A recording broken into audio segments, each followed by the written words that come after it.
So I plugged in the heater. I'm going to show you what the buttons do.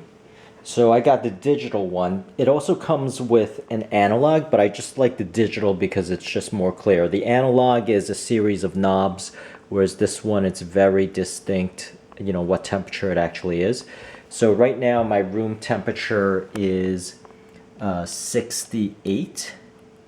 So you can see 68.7 Fahrenheit. And I am going to push on.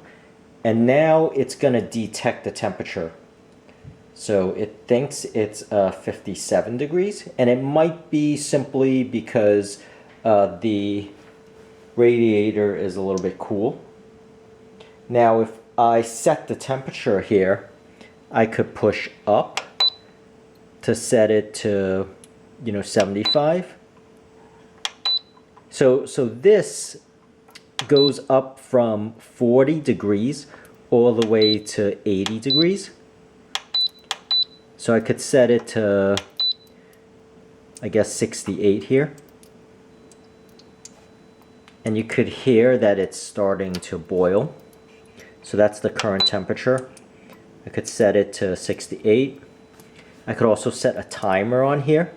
So if I push the timer and hold, I could set the number of minutes that I want this to be turned off, all the way up to, you know, so these are, I believe these are hours here. So you could see I'm pushing 10 hours, 11 hours, 13, 14, 15, 16, all the way up to 24 hours, and then it goes back. Now, for me to disable it, I gotta push and hold. Whoops. I just have to push it and hold so that it's like 0 again. So you notice I have to push it all the way to 24 and then have it 0, and that disables the timer. Or I could just put it into eco mode. And I guess eco mode is just, you know, energy saving. So you notice it turned off in eco mode. Now I can turn it back on. Make sure the setting is what I want. So I'm going to set it to 68 again. And basically wait for it to turn on. Now, if this tips over, it has automatic shut off. So let me show you that. You see tipping it over. Now if I put it back upright, it turns back on.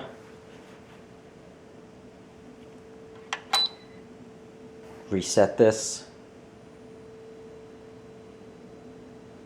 And so, you know, once again, this does have a different reading than what I have here. And so you could see it goes all the way up to 80, but that's as high as it could go. So I'm just going to set this to, you know, 70. Let it sit. And then it's just going to warm up until it's 70.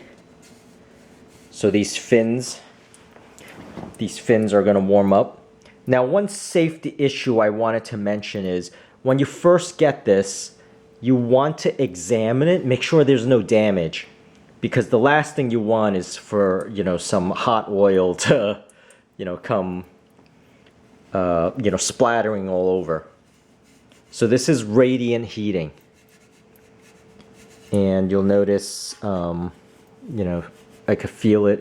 It is starting to heat up. You know, make sure you don't block these vents. So if you have dogs and cats, you know, it's one of those things, or children, you know, be very careful. This does get pretty hot. Now, if I pull back, I'm actually in a loft. So I will actually review this and mention if it actually, you know, warms up a loft, especially my bedroom. So supposedly this is good for 160 square feet, which, think about it, is a room of 16 by 10, which is just basically, you know, the size of my living room here. You know, that's it. So, you know, it's not gonna, you know, warm up a big area. You'll have to buy a couple of these, but you can't buy too many of these because this is 1500 watts, which is, you know, draws a lot of power. So you could see it raised to 58 degrees now. And so, you know, not bad. It's pretty good. But yeah, I'll let you know how it goes in another video. And I hope this helps. And please subscribe. And thank you so much for watching. And have a great day. And please thumbs up the video and, you know, help out this channel. Thank you.